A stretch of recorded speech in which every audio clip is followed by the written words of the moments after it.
नमस्कार दोस्तों, स्वागत है आपके अपने YouTube चैनल एनके क्लासेस पर। और आज हम लोग 11 मार्च 2025 का करंट अफेयर को देखेंगे। और बीते दिनों हम लोग करंट अफेयर सीख रहे हैं। और आज का जो सबसे पहला न्यूज़ है हमारा क्या है, थोड़ा देख लेते हैं। मणिपुर जातीय संघर्ष और राष्ट्रपति शासन। मणिपुर में क्या हुआ था कि अ, वहाँ के दो जातियों के बीच में लड़ाई छिड़ गया था और वहाँ पे राष्ट्रपति शासन लग गया है ना। तो केंद्र सरकार ने मणिपुर को नित्यानंद वीरेंद्र सिंह सरकार को बर्खास्त कर राष्ट्रपति शासन लागू किया। तो चलिए हम लोग इससे इम्पोर्टेंट क्या है एग्जाम में वो पढ़ते हैं।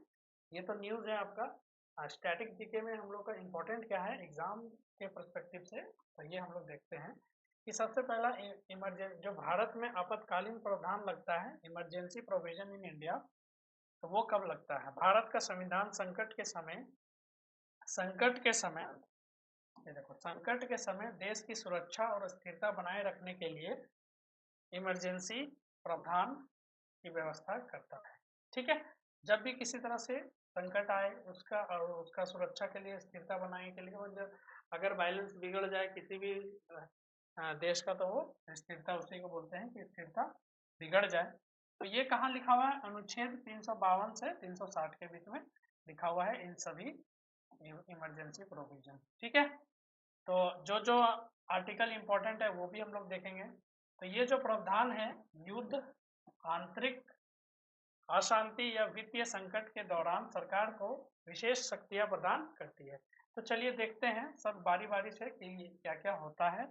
तो चलिए सबसे पहले जो है वो आपका है नेशनल इमरजेंसी, जिसको हम लोग बोलेंगे राष्ट्रीय आपातकालीन। तो ये कहाँ लिखा हुआ है? मेरा आर्टिकल 352 में, यानी अनुच्छेद 352 में। ये क्यों, कब लगाया जाता है? जब कहीं युद्ध होता है या कोई बाहरी आक्रमण हो जाए, बाहर के देश से हमला हो जाए तब, और सशस्त्र विद्रोह, जिसको आर्म्ड रिबेलियन कहते हैं। ठीक है, तो इसका प्रभाव क्या क्या हो सकता है? तो हम लोग सबसे पहले जाने कि ये कब लगाया जाता है। तो युद्ध के समय, बाहरी आक्रमण के समय और सशस्त्र विद्रोह के समय। चलिए, तो केंद्र सरकार की शक्ति बढ़ जाती है। इसमें प्रभाव क्या होता है? जो सेंट्रल गवर्नमेंट है उसका प्रभाव, मतलब उसकी शक्ति बढ़ जाती है। मौलिक अधिकार, फंडामेंटल राइट्स जो उस जगह पे निलंबित कर दिया जाता है। इसका मतलब कि वहाँ पे जिस जगह पे राष्ट्रपति शासन लगता है उस जगह पे निलंबित कर देता है। मतलब उसको उतने, जब तक वो शासन चलेगा, इमरजेंसी चलेगा, तब तक वो फंडामेंटल राइट्स को, मौलिक अधिकार को बंद कर दिया जाएगा। ठीक है ना। तो राज्यों के कार्यों पर केंद्र का नियंत्रण बढ़ जाता है। जो भी काम होगा वो केंद्र के द्वारा होगा। किसके द्वारा होगा? केंद्र के द्वारा। चलिए, तो सबसे पहले कब लगा था? सबसे पहले 1962 में चीन का युद्ध हुआ था, उस समय नेशनल इमरजेंसी लगा था। उसके बाद 1971 में भारत और पाकिस्तान का युद्ध हुआ था, उस समय लगा था नेशनल इमरजेंसी। और 1975 में आंतरिक अशांति, मतलब इंटरिम बजट के कारण से इंदिरा गांधी सरकार के समय भी इमरजेंसी लगा था। वहाँ पे आंतरिक, मतलब देश के अंदर 1975 में बहुत सारा भगदड़ मच गया था, जिसके कारण से 1975 में इंदिरा गांधी सरकार के समय क्या लग गया था? नेशनल इमरजेंसी डिक्लेयर कर दिया गया था। ठीक है, तो चलिए और भी आगे क्या है वो देखते हैं हम लोग। स्टेट इमरजेंसी, राज्य में इमरजेंसी होता है उसके लिए। तो आर्टिकल 356 में ये लिखा गया है स्टेट इमरजेंसी। नेशनल इमरजेंसी कौन सा आर्टिकल में लिखा गया है? 352 में, ये याद रखना है। और आपका आर्टिकल 356 में क्या लिखा गया है? स्टेट इमरजेंसी के बारे में लिखा हुआ है। कब इसे इम्पोज किया जाता है, कब लगाया जाता है? तो जब किसी राज्य की सरकार संविधान के अनुसार कार्य करने में असफल हो जाए, जो आज मणिपुर का हाल है वो इसी पे है। ठीक है, तो जब राज्य में कानून व्यवस्था पूरी तरह बिगड़ जाए तब होगा। ये दो कंडीशन हो सकते हैं। कब कब? जब राज्य सरकार संविधान के अनुसार कार्य करने में सफल हो जाए, और दूसरा जब राज्य सरकार कानूनी व्यवस्था, मतलब वहाँ का कानून व्यवस्था, जो भी लॉ एंड ऑर्डर नहीं संभाल पा रही है, तब भी हमारा स्टेट में क्या इमरजेंसी लग सकता है। तो इफेक्ट क्या है, इसका प्रभाव क्या पड़ेगा? राज्य सरकार को कर दिया जाएगा, मतलब जो भी वहाँ पे सरकार रहेगा उसको निलंबित कर दिया जाएगा, पूरी तरह से बर्खास्त कर दिया जाएगा। और राज्य का प्रशासन राष्ट्रपति हाथ में चला जाता है। जो भी वहाँ का जो प्रशासन होता है, पुलिस वगैरह का काम, वो सारा कौन देखते हैं? राष्ट्रपति देखते हैं। पूरी तरह से सरकार खत्म हो जाता है। केंद्र सरकार जो है और राज्यपाल के माध्यम से शासन करती है ना। तो केंद्र सरकार ही शासन करती है, लेकिन इसका जो इंटरमीडिएट कौन रहता है, बीच वाला बिचौलिया माना राज्यपाल, गवर्नर जो होते हैं वो आपके उसके थ्रू शासन करते हैं। मतलब ये आदेश देते हैं, केंद्र सरकार राज्यपाल को आदेश देंगे और ये शासन होगा। एक्चुअल में राष्ट्रपति भी देते हैं आदेश। चलिए ड्यूरेशन हम लोग देखते हैं। बिना सांसद की मंजूरी 2 महीने तक लागू रह सकता है, ठीक है ना।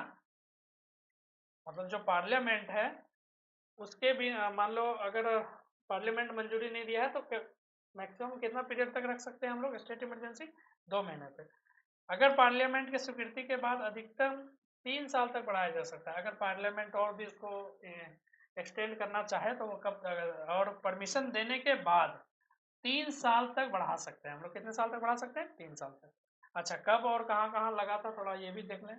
पंजाब में 1987 से 1992 के बीच में आतंकवाद के कारण से स्टेट इमरजेंसी लगा था, ठीक है ना। तो ये क्या हुआ, कानून व्यवस्था इस जगह पे क्या हो गया था, बिगड़ गया था, इसीलिए वहां पे लगा था।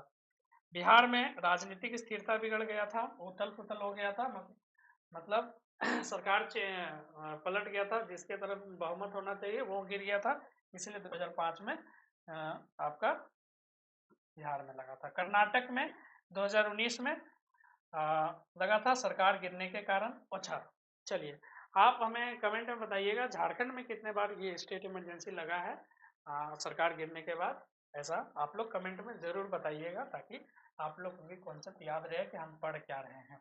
फाइनेंशियल इमरजेंसी, वित्तीय आपातकालीन भी होता है। तो ये आर्टिकल 360 में लिखा हुआ है, ठीक है। कब, जब भारत की आर्थिक स्थिरता को गंभीर खतरा हो जाता है तब इसे लगाया जाता है, ठीक है। जब भी फाइनेंशियल प्रॉब्लम हो जाता है तब इसे हम लोग फाइनेंशियल इमरजेंसी लगाते हैं, ठीक है, उस जगह पे। और ये कौन सी आर्टिकल में लिखी है, 360 में। इफेक्ट क्या है इसका, सरकार के वेतन और वित्तीय खर्चों में कटौती कर सकती है सरकार जो है।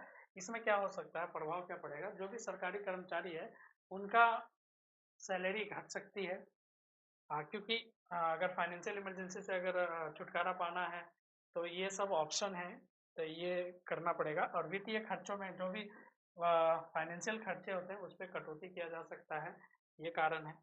केंद्र सरकार राज्यों को वित्तीय नीतियों पर पूरा नियंत्रण ले सकती है। मतलब अगर फाइनेंशियल इमरजेंसी लग जाए तो जितने भी राज्य हैं, केंद्र सरकार डायरेक्टली किसी भी राज्य पे उसका पूरा स्ट्रक्चर, वो बायोडाटा आपका फाइनेंशियल के बारे में, वित्तीय के बारे में वो ले सकते हैं। कब हुआ था ऐसा, अब तक कभी लागू नहीं हुआ है। हालांकि 1991 में आर्थिक संकट आया था, जिस जगह ये आपका 1992 में स्कैम हुआ था ना, शेयर मार्केट स्कैम, तो वो उस वक्त के दौरान आर्थिक संकट आया था, जहाँ के बाद एलपीजी आया था, है ना, लिबरलाइजेशन, प्राइवेटाइजेशन और ग्लोबलाइजेशन, ये सब आपको याद रखना है। उसी समय थोड़ा सा इसकी संभावना थी, बट आज तक ऐसा लगा नहीं है स्टेट इमरजेंसी, हमारे भारत को ऐसा नौबत आया नहीं है।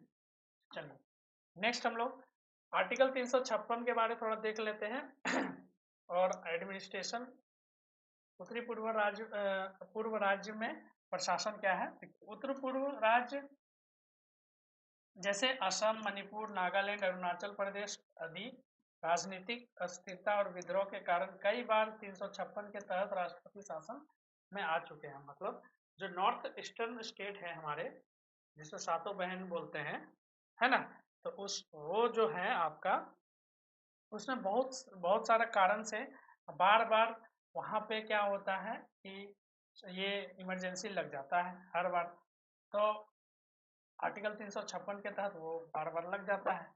उसके कारण से क्या क्या क्या केसेस हुए थे, महत्वपूर्ण उदाहरण जो असम में जब हुआ था 1979 और 80 के बीच में असम आंदोलन हुआ था वहाँ पे, इसलिए उस जगह पे इमरजेंसी लगा था। मणिपुर में 2001 में राजनीतिक स्थिरता के कारण से लगा था।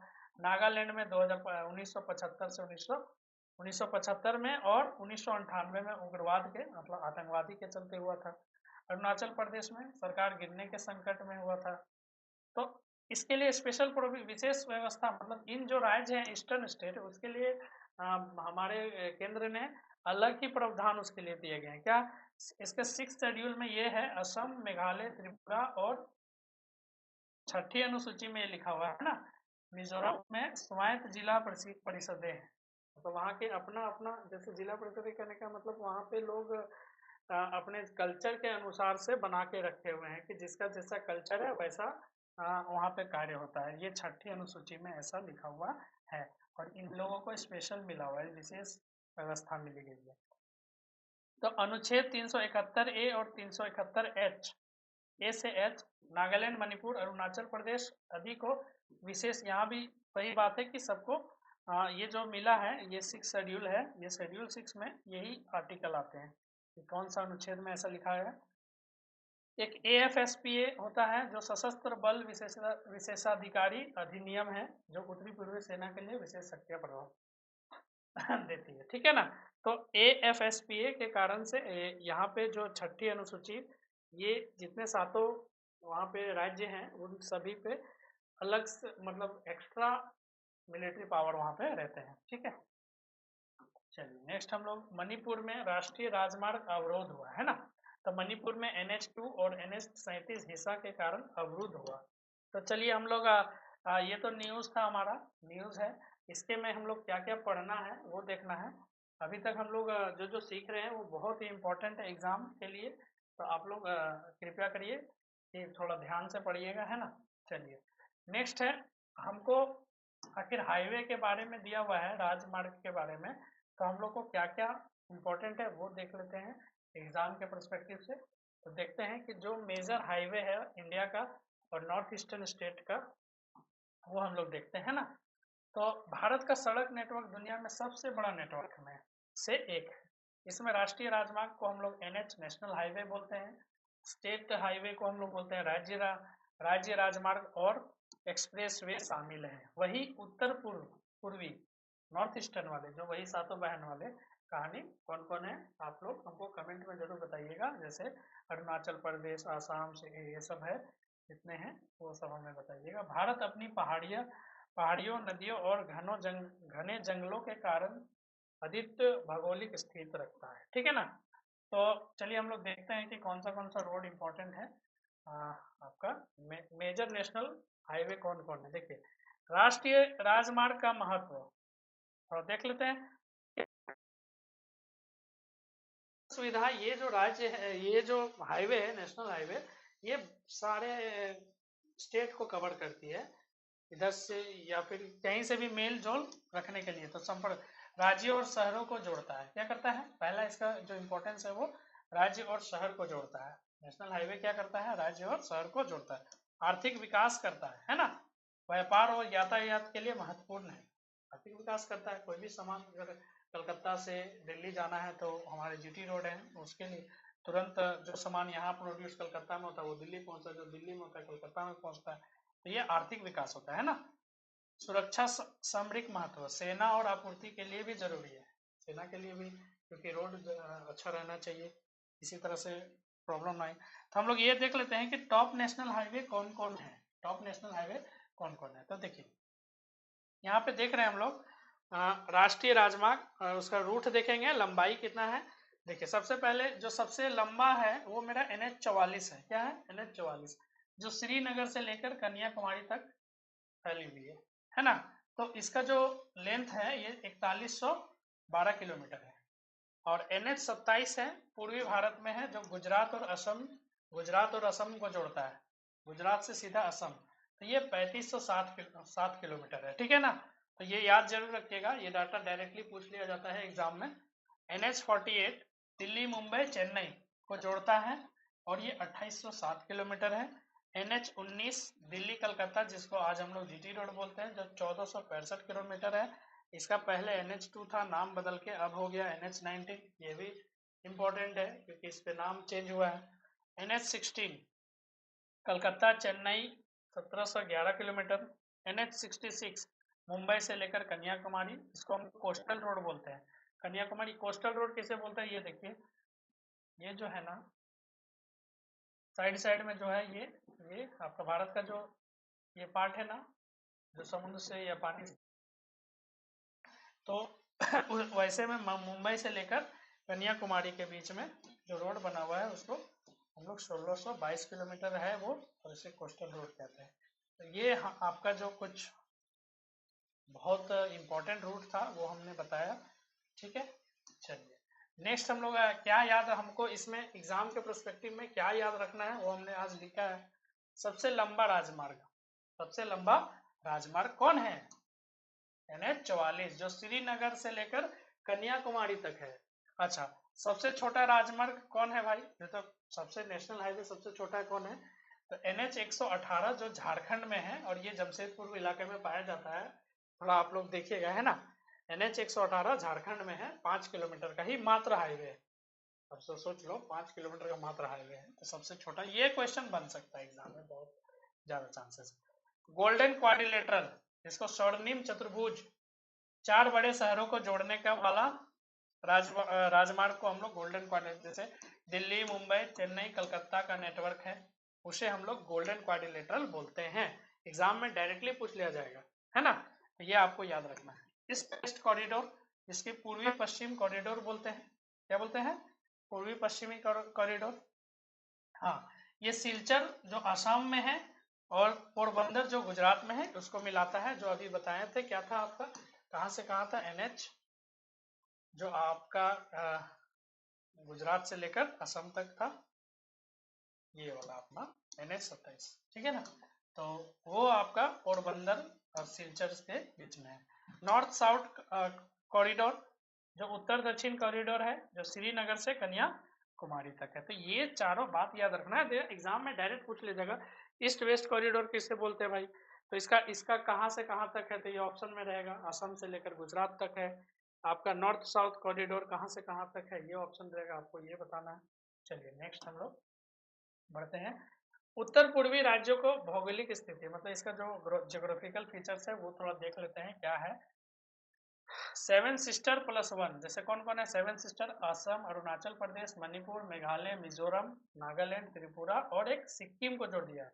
किसको जोड़ा है? सिक्किम को, ठीक है ना। तो पहाड़ी इलाका है, ये कैसा इलाका है? जो हिमालय और ब्रह्मपुत्र घाटी से घिरा हुआ है, जो ब्रह्मपुत्र का जो घाटी है उसी पे घिरा हुआ है उत्तर पूर्वी राज्य हमारा, ठीक है ना। नदियाँ, नदियाँ जो है वो मेरा ब्रह्मपुत्र से आसाम में है, और बराक नदी, तीस्ता नदी जो सिक्किम में है, लोहित आपका अरुणाचल में है, ठीक है ना। तो वन और जैव विविधता जो आपका आपका नेशनल पार्क वाला और वाइल्ड लाइफ सेंचुरी वाला, क्या काजीरंगा जहाँ पे गेंडा फेमस है, मानस, नामदाफा नेशनल पार्क है ना। अच्छा, कनेक्टिविटी समस्या क्या है? उबड़ खाबड़ इलाके, बर्फबारी, घने जंगल, ये सब है वहाँ के जो नॉर्थन ईस्टर्न स्टेट का, ये सब उसका फीचर है, ठीक है ना। सिल्क रूट और बॉर्डर है जहाँ पे चीन, भूटान, म्यांमार, बांग्लादेश की सीमाएं भी जुड़ती है, जिसको हम लोग सिल्क रूट बोलते हैं। क्या बोलते हैं? सिल्क रूट, है ना। चलिए ये बहुत अच्छी जानकारी है आज का।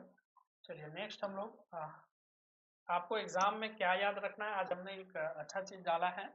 सबसे बड़ा राज्य कौन है? अरुणाचल प्रदेश। अच्छा, ये आपका उत्तरी पूर्व के लिए है, किसके लिए है? नॉर्थ ईस्टर्न के लिए। नॉर्थ ईस्टर्न के लिए सबसे बड़ा राज्य कौन है? अरुणाचल प्रदेश। सबसे छोटा राज्य कौन है? त्रिपुरा। और सबसे अधिक जनसंख्या वाला राज्य कौन है? असम। और सबसे कम जनसंख्या वाला राज्य सिक्किम। तो नॉर्थ ईस्टर्न में आपका 8 राज्य हुआ ना, जो अभी हमने बताया। तो ये सारा कंडीशन आपको याद रखना है। ब्रह्मपुत्र नदी पर सबसे लंबा पुल कहाँ बना हुआ है? जो भूपेन हजारिका सेतु, जो 9.5 किलोमीटर का है, और असम और अरुणाचल का है वो बॉर्डर, है ना, भूपेन हजारिका। तो ये आपको याद रखना है। चीन से विवादित क्षेत्र कौन सा है? अरुणाचल प्रदेश, जो तवांग में है ना। तो इस क्षेत्र को मैंने बताया था एक वीडियो में कि चाइना जो है वो अरुणाचल प्रदेश का कुछ पार्ट को अपना मानता है, तो ये तवांग को ही अपना मानता है। तो कोशिश करिएगा हमारी सारी वीडियो देखिएगा, आपको हर वीडियो इंफॉर्मेटिव लगेगी। सबसे ऊंची और छोटी कंचनजंगा जो 8,586 मीटर है, वो पहाड़ है ना, सिक्किम का है। कहाँ पे है वो? सिक्किम में। तो चलिए नेक्स्ट हम लोग और भी कुछ यहाँ तक की जानकारी उतनी थी। लेकिन तमिलनाडु सरकार अभी हाल ही में क्या हो रहा है, तमिलनाडु सरकार राष्ट्रीय शिक्षा नीति पे कुछ बोले हैं। क्या बोले हैं? केंद्रीय शिक्षा मंत्री ने तमिलनाडु पर नेशनल एजुकेशन पॉलिसी 2020 को ठीक से लागू करने के लिए आरोप लगाया, ठीक से ना लागू करने के लिए आरोप लगाया। अब बड़ा विचित्र बात है भाई, क्यों आरोप लगाया, थोड़ा वो देख ले। और नेशनल एजुकेशन पॉलिसी क्या होता है ये आज हम लोग समझेंगे, इंपॉर्टेंट हमारे लिए ये रहेगा, ठीक है ना। तो चलिए हम लोग समझते हैं नेशनल एजुकेशन पॉलिसी। भारत में शिक्षा प्रणाली, एजुकेशन सिस्टम इन इंडिया 3 स्तर पे था। कितने स्तर पे है? 3 लेवल में। एक प्राथमिक शिक्षा जिसको हम लोग प्राइमरी एजुकेशन बोलते हैं, जो कक्षा 1 से लेकर 8 तक है। एक हम लोग बोलते हैं माध्यमिक शिक्षा, जो सेकेंडरी एजुकेशन है, जिसको कक्षा 9 से लेकर 12 तक वाले को हम लोग सेकेंडरी एजुकेशन बोलते हैं। तो आप लोग बताइएगा कि आप लोग किस एजुकेशन में हैं, किस लेवल में है, ठीक है ना। उच्च स्तरीय हायर एजुकेशन, जिसको कॉलेज और विश्वविद्यालय को बोलते हैं, ठीक है। चलिए नेक्स्ट हम लोग देख लेते हैं और भी भारत में शिक्षा का प्रबंधन कैसे कैसे किया गया है। संविधान के समवर्ती सूची मतलब कनकरेंट लिस्ट, 2 लिस्ट होता है ना जी। एक कौन लिस्ट होता है, एक स्टेट लिस्ट होता है और एक होता है आपका कनकरेंट लिस्ट। कनकरेंट में क्या होता है, जहाँ स्टेट और केंद्र दोनों रहेंगे, सेंट्रल और स्टेट दोनों रहेंगे, और स्टेट में केवल स्टेट ही रहेंगे, ठीक है ना, में शिक्षा शामिल है। जैसे यानी केंद्र और वही लिखा हुआ है जो हमने बताया वही। कनकरेंट लिस्ट का क्या होता है, कनकरेंट लिस्ट वैसा लिस्ट बोलते हैं जहां केंद्र और राज्य दोनों को शिक्षा कानून बनाने के लिए अधिकार है, ठीक है, कनकरेंट लिस्ट।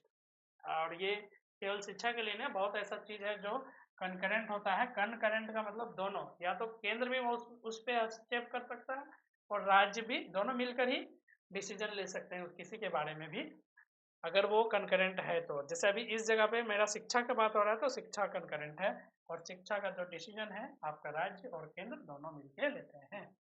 तो निःशुल्क और अनिवार्य शिक्षा, भारत में सबसे यही खुशी की बात है कि हमारे यहाँ जो शिक्षा है, जो 3 स्तर वाला शिक्षा है, वो एकदम निःशुल्क है, ठीक है ना।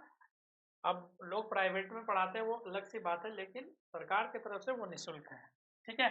तो ये कहाँ लिखा हुआ है, अनुच्छेद 21 के तहत 6 से 14 वर्ष के बच्चों को मुफ्त शिक्षा का अधिकार है। 6 से 14 वर्ष के बच्चों को मुफ्त शिक्षा का अधिकार है। राष्ट्रीय शिक्षा नीति, नेशनल एजुकेशन पॉलिसी क्या बोलता है, थोड़ा ये देखिए, शिक्षा प्रणाली में सुधार के लिए बनाई गई है। तो ये चीज आपको शिक्षा प्रबंधन के बारे में थोड़ा पता चला। चलिए और भी जानकारी हम लोग लेते हैं इसके बारे में।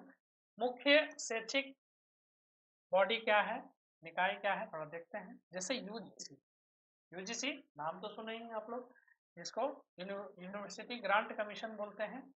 तो इसका हिंदी में फुल फॉर्म है विश्वविद्यालय अनुदान आयोग, विश्वविद्यालयों के लिए नियंत्रित करता है ना, जो जो यूनिवर्सिटी है उसको नियंत्रित कौन करता है, UGC.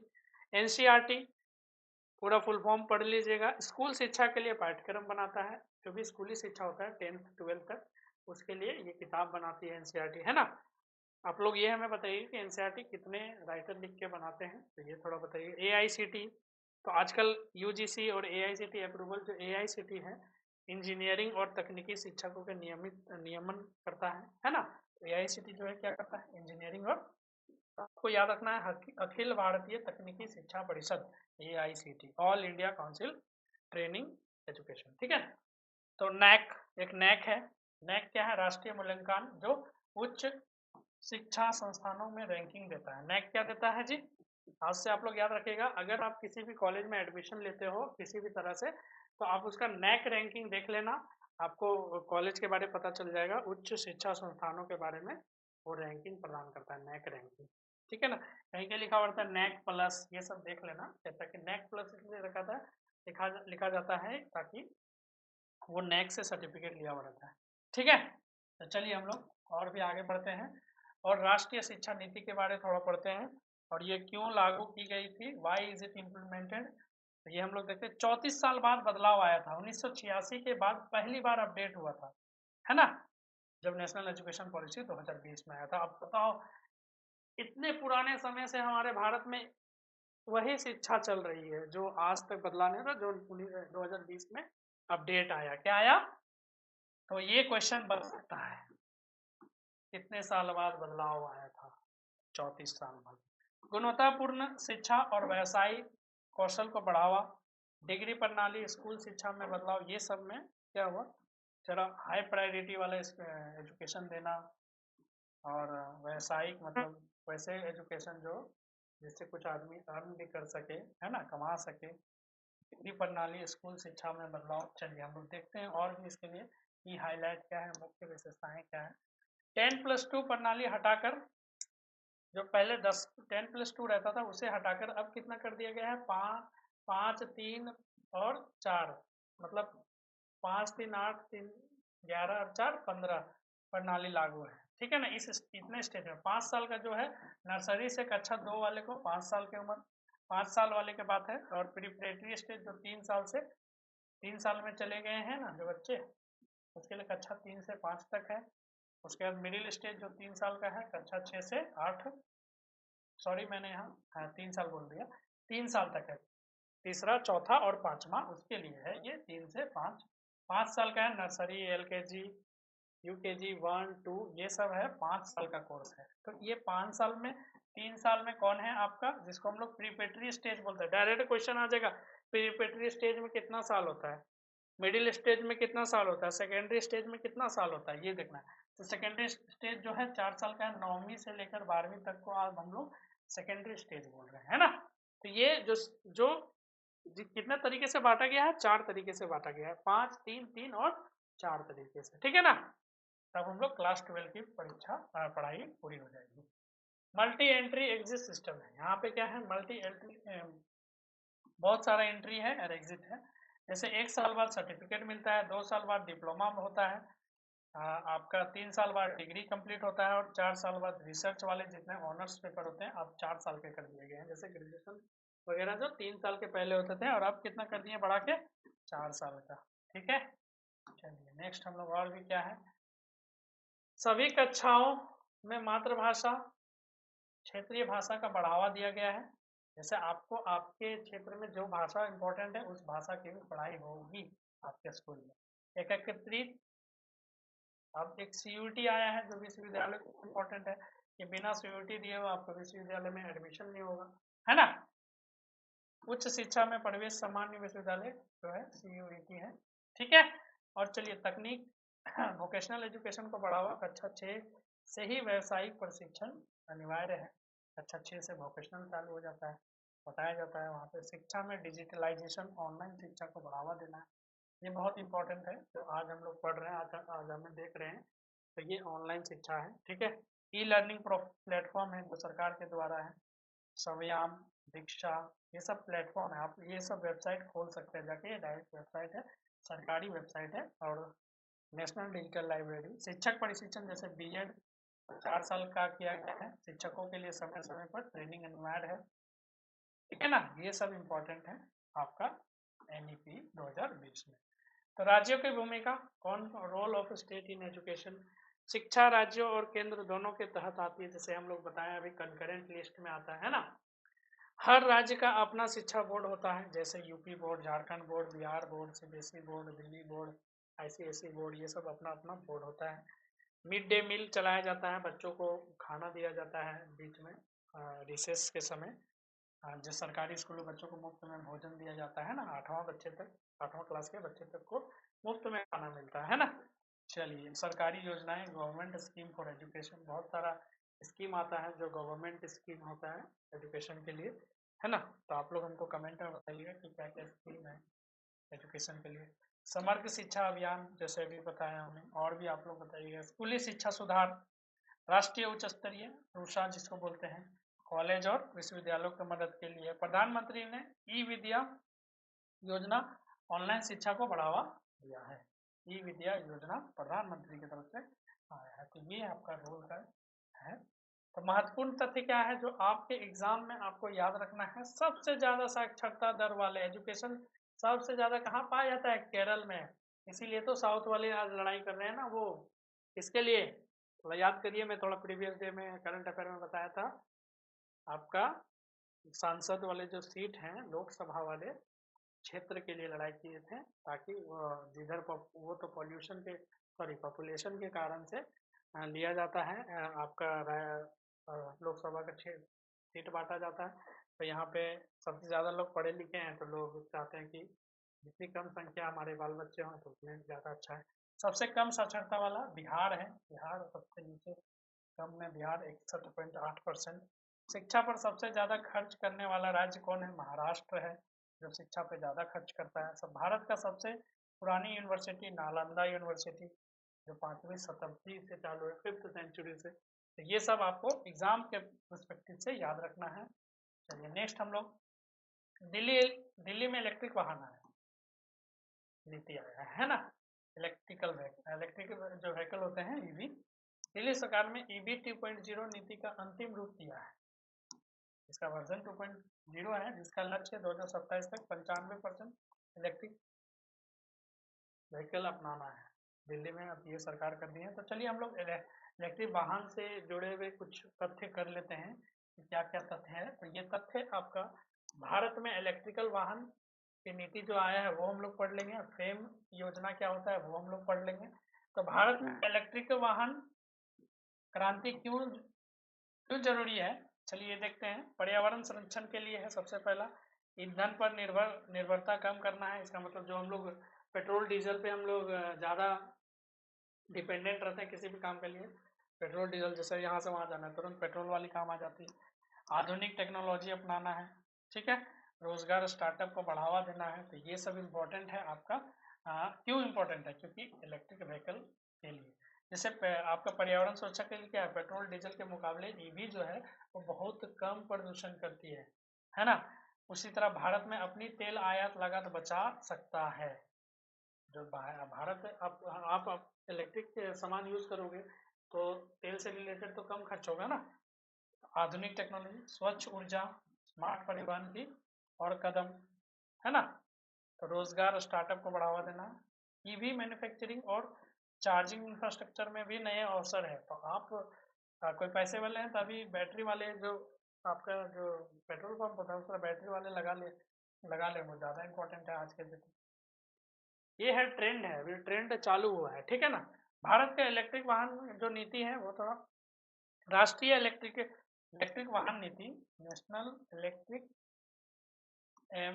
Mobility mission plan NEMMP 2020 में आया था। इसका उद्देश्य था कि 2020 तक 60 से 70 लाख इलेक्ट्रिक व्हीकल का बढ़ावा देना है, ठीक है ना। इसका लक्ष्य क्या है? आयोजित करना है ईंधन निर्भरता 14,400 करोड़ तक कम करना है। मतलब आप इतना पैसा तक जो तेल का बचाव करना है कि इतना कम तेल यूज हो। चलिए फेम हम लोग किसको बोलते हैं? Faster adoption and manufacturing of electric vehicle. तो ये फेम योजना भी अभी हम लोग पढ़ेंगे थोड़ी देर में।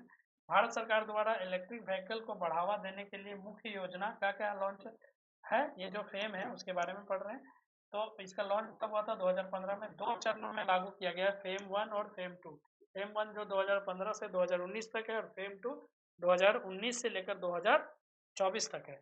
तो इलेक्ट्रिक व्हीकल पर सब्सिडी और चार्जिंग इंफ्रास्ट्रक्चर विकसित करने का पहल प्रयास हुआ था फेम 1 में। इलेक्ट्रिक सब्सिडी जो दे रहे थे ना, सब्सिडी किसे बोलते हैं कमेंट में हमें जरूर बताइएगा। गवर्नमेंट सब्सिडी किसे देते हैं? ये बहुत इंपॉर्टेंट टर्म है, थोड़ा बताइएगा। फेम 2 में मैं नहीं बताऊंगा आपको। फेम 2 में 2019 से 2024 तक 10,000 करोड़ रुपया का बजट आया था, है ना, जो इलेक्ट्रिक व्हीकल के खरीद पर सीधी सब्सिडी, चार्जिंग और नेटवर्क को बढ़ावा दिया था। मतलब अगर आप व्हीकल खरीदते हैं तो आपको सब्सिडी मिलेगा, मतलब छूट मिलेगा। आप कितना छूट? सब्सिडी मिलने का मतलब कि आप मान लो 1 लाख रुपया लगाए हैं, तो 1 लाख लगाए हैं तो आपको वापस बैंक में वापस सरकार की तरफ से, गवर्नमेंट की तरफ से, अगर आप इलेक्ट्रिक व्हीकल करते हैं हो सके 30,000 आपको घर में आपको देते हैं, यानी कि आपको 70% ही पैसा ऐसा ध्यान रखना, ठीक है।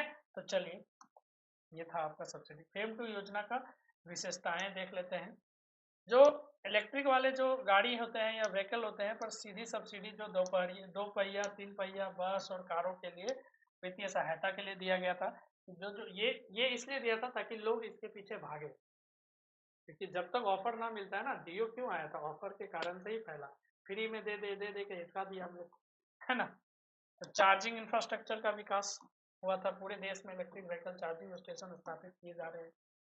इलेक्ट्रिक व्हीकल बैटरियां पर रिसर्च और make in India lithium ion battery का स्थानीय उत्पादन। और हाल ही में याद रखिएगा सेमीकंडक्टर वाला अभी गुजरात जो है वहाँ की सरकार अभी सेमी कनेक्ट का योजना स्टार्ट किए हैं, वहाँ पे लोग बाहर से सेमीकंडक्टर वाले। तो इस न्यूज़ के बारे में थोड़ा देखिएगा, है ना। 2030 तक भारत को 30%, जो अभी हमने बताया कि 30% अपनाने का लक्ष्य है, ठीक है ना, इलेक्ट्रिक व्हीकल। चलिए नेक्स्ट हम लोग थोड़ा और भी देख ले। भारत में इलेक्ट्रिक व्हीकल को बढ़ावा देने के लिए अन्य योजना सरकारी योजना है। क्या क्या है? Production PLI scheme, production linked incentive, electric vehicle और बैटरी निर्माण का बढ़ावा देने का काम करता है। PLI क्या करता है? इलेक्ट्रिक व्हीकल और बैटरी का काम करता है ना। ये स्कीम डायरेक्ट क्वेश्चन आ सकता है, PLI स्कीम क्या है, स्कीम क्या है। तो 18,000 करोड़ का बजट है।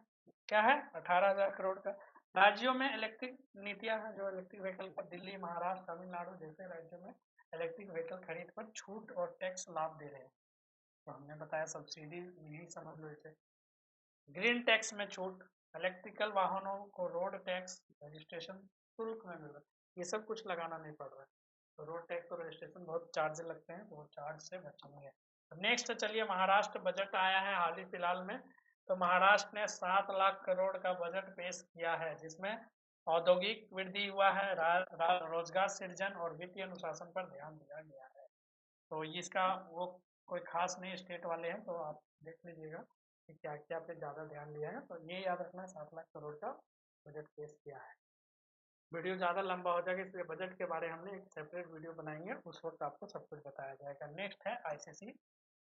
भारत की ICC चैंपियन ट्रॉफी की जीत। भारत ने फाइनल में न्यूजीलैंड को हराकर चैंपियन ट्रॉफी जीती है। हाल ही में जो संडे को मैच था, तो वो चैंपियन ट्रॉफी में जीती है। तो हम लोग को एग्जाम में ये नहीं पढ़ना है कि चैंपियन ट्रॉफी में भारत जीती है, तो चलो अच्छी बात है, खुशी की बात है। एग्जाम में हम लोग को क्या पढ़ना है, थोड़ा चलिए खेल प्रतियोगिता क्या है और भारतीय क्रिकेट टीम के बारे में थोड़ा पढ़ना है। भारत खेलों का गढ़ है। भारत जो है खेलों, प्राचीन से चले आ रहा है, भारत जो है वो खेलों का गढ़ है, जहाँ क्रिकेट सबसे लोकप्रिय खेल है। क्रिकेट जो है ओलंपिक, एशिया खेल और अन्य अंतर्राष्ट्रीय प्रतियोगी को भी भारतीय खिलाड़ी शानदार प्रदर्शन करते आ रहे हैं। मतलब और भी क्रिकेट के अलावा और भी, जैसे हॉकी हो गया, जबलिंग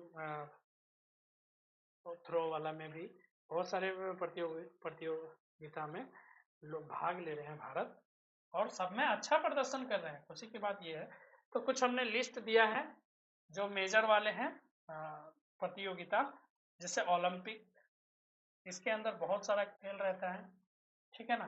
तो 2020 में टोक्यो में हुआ था ओलंपिक, 7 मेडल लाया था भारत, जो 1 गोल्ड और 2 सिल्वर और 4 ब्रॉन्ज था, है ना। एशिया खेल हुआ था, एशियन गेम्स हुआ था, इसमें भी बहुत सारा खेल होता है। भारत में 1982 में पहली बार मेजबान की थी, भारत में हुई थी 1982 में। इस बार का एशिया जो गेम हुआ था, जो भारत भी भाग लिया था, ये बात भी याद रखना है। कॉमनवेल्थ गेम्स विभिन्न, इसमें भी बहुत सारा खेल है। 2010 में दिल्ली में आयोजित हुआ था और भारत में सेकेंड स्थान पर रहा था। कॉमनवेल्थ गेम में भारत सेकेंड स्थान में था, ये याद रखना है आपको। क्रिकेट वर्ल्ड कप, क्रिकेट से रिलेटेड ओनली क्रिकेट है यहाँ पे, जो 1983 और 2011 में भारत चैंपियन था वर्ल्ड कप में, है ना। और T20 वर्ल्ड कप जो भी क्रिकेट खड़ी है केवल, तो 2007 में पहला खिताब जीता था। और कौन कैप्टन ने जिताया था, ये बताइएगा, महेंद्र सिंह धोनी ने। IPL जो क्रिकेट है सबसे लोकप्रिय T20 लीग है, सबसे फेमस लीग है ना, Indian premier league. Hockey world cup हुआ था, हॉकी के लिए ही स्पेशलिस्ट है, और भारत 1975 में चैंपियन रहा था। एक विजडन ट्रॉफी है जो क्रिकेट के लिए है, भारत वर्सेस इंग्लैंड का टेस्ट सीरीज चलता है, विजडन ट्रॉफी, है ना।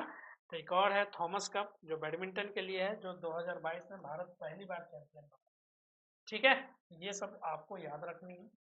चलिए नेक्स्ट हमको भारतीय क्रिकेट टीम में और भी थोड़ा भारत क्रिकेट टीम के बारे में जान लें कि इसका जो प्रबंधन है, जो इसका मालिक है, वो समझो BCCI है। कौन है, इसे कौन संचालित करता है, BCCI, भारतीय क्रिकेट कंट्रोल बोर्ड में, ठीक है ना।